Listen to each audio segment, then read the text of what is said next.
It's been a great year for shows. I think I've done about 120 so far, so it's difficult to select the best. Like a few that spring to mind, another radio show anniversary, Armin's A State of Trance 500, which also the A&B guys won, was an awesome show.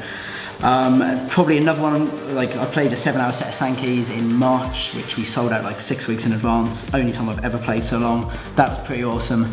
And all the big festivals were good this year. Global Gathering, Creamfield's definitely been a good summer for festivals. Not too many got rained off. So yeah, those would be sort of in a nutshell a few of my faves.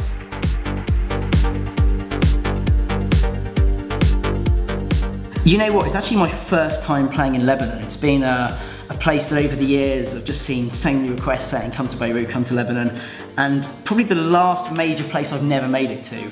I've sort of had a few others which I've ticked off this year.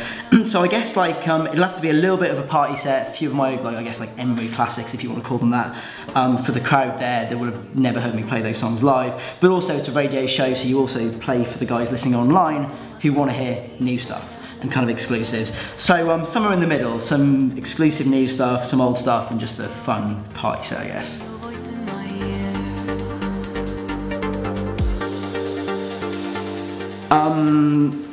There'd be two. My track Sanctuary, Giuseppe Ottaviani's remix, an amazing remix by the Italian, just been absolutely smashing it. And also cheeky little bootleg of Zombie Nation by a guy called Chris Schweizer. It's a track that a lot of people made bootlegs of, and I never liked any of them because I never thought they got it right. And then this guy just came with this one. I think I first played it in Miami, and yeah, just proper sing along every time, so that's the odd one.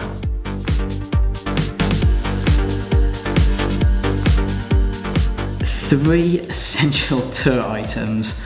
In-ear headphones for travelling around, absolutely essential. Just block out all the noise when you're on a flight. And I've got these custom made ones, which are kind of expensive, but the best thing I've ever bought. Because literally you just get on the plane, pop them in, perfect fit to your ears, and then like screaming babies, like over talkative seat neighbours, like they're all gone.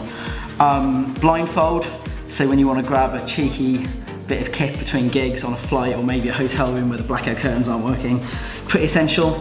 And BlackBerry, just for emails and all that shit on the move.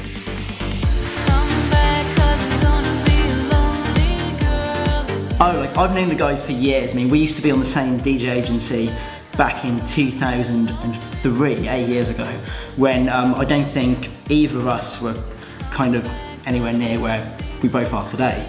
So I guess it's kind of been like a night. Maybe that's them texting me now. So I guess it's been like a nice journey for both of us over the last 8 years. And it's nice when you've had people you've kind of known in your career since the beginning, and you kind of, you know, watched each other's careers and progress and bumped into them around the world. And yeah, we got on well at the start, and we still get on great now. You know, they've been very supportive of my music, both in live sets and their shows. And I've kind of hoped that I've done the same. So it's been a nice relationship, so I'm happy to be on this party.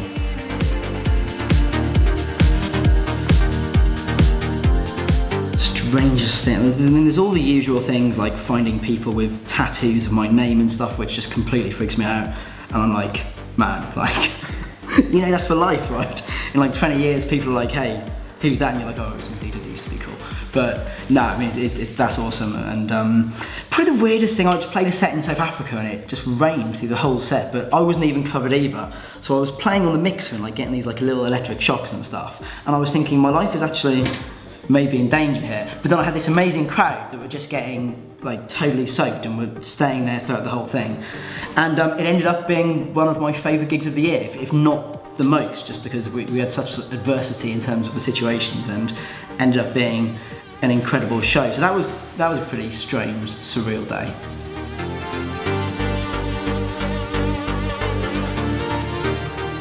Yeah, it's called very originally the Gareth Emery podcast. It goes out every week, it's an hour long, and I guess like what mainly sets it apart from other radio shows is it's short and it's not like a mix, right? The tunes are not mixed together.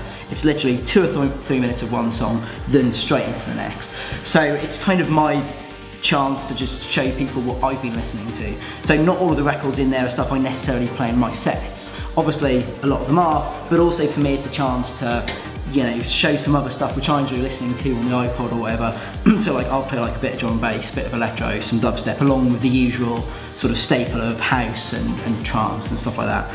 And I guess, again, one of the unique things is I'll never repeat a track. So you know, if you listen every week, you'll never hear the same track twice. And yeah, it's good fun.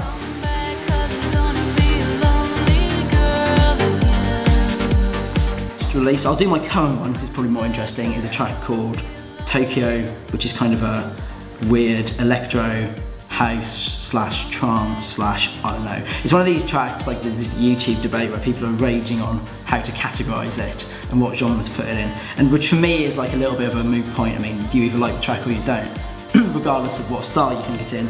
But that's called Tokyo and it's out on December the 5th.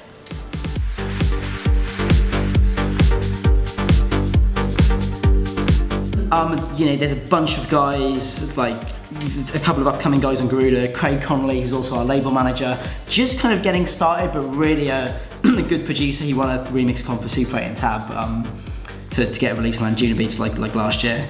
Ben Gold, also on Garuda, really talented. And probably the guy who I'd most say is going to really blow this year is Artie, obviously.